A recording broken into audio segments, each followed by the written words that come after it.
important.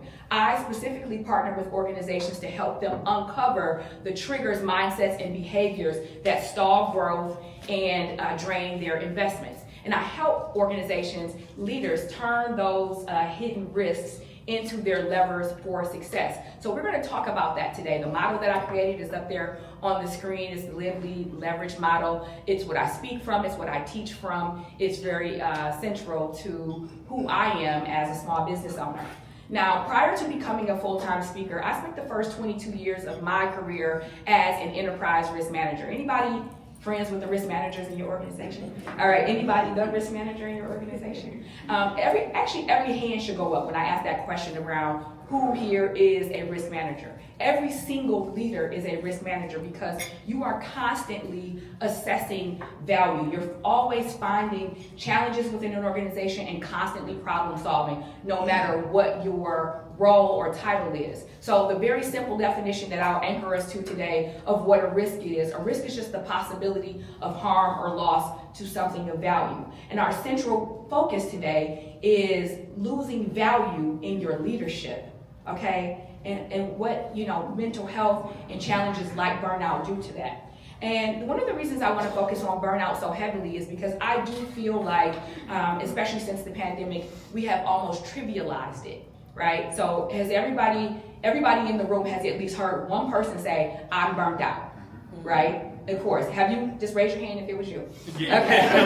All right. And so we've all said it, we've all done it. And so because we are all in this condition, this is something that we all relate to, I want to just ask you a very simple question. And I want a one-word answer. I know that's going to be super hard for leaders, speakers, professionals, but tell somebody at your table right now, in one word, how do you make people feel? Or at least how do you intend to make people feel?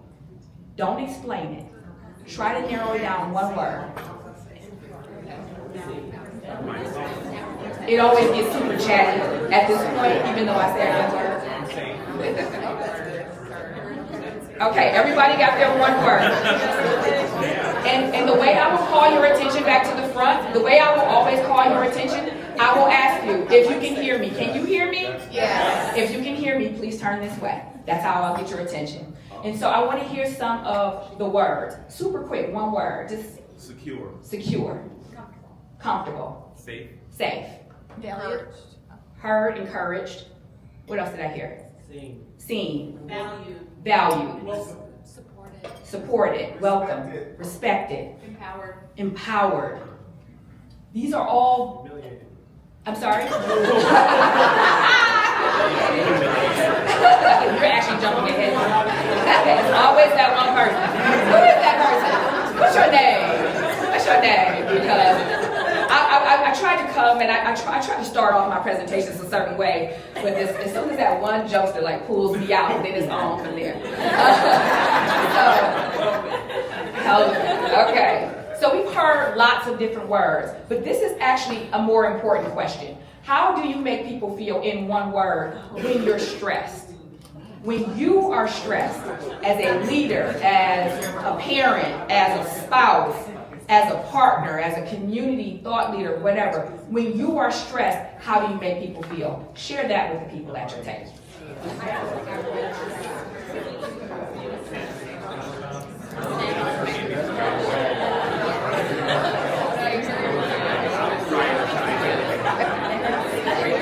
It sounds like a much longer conversation.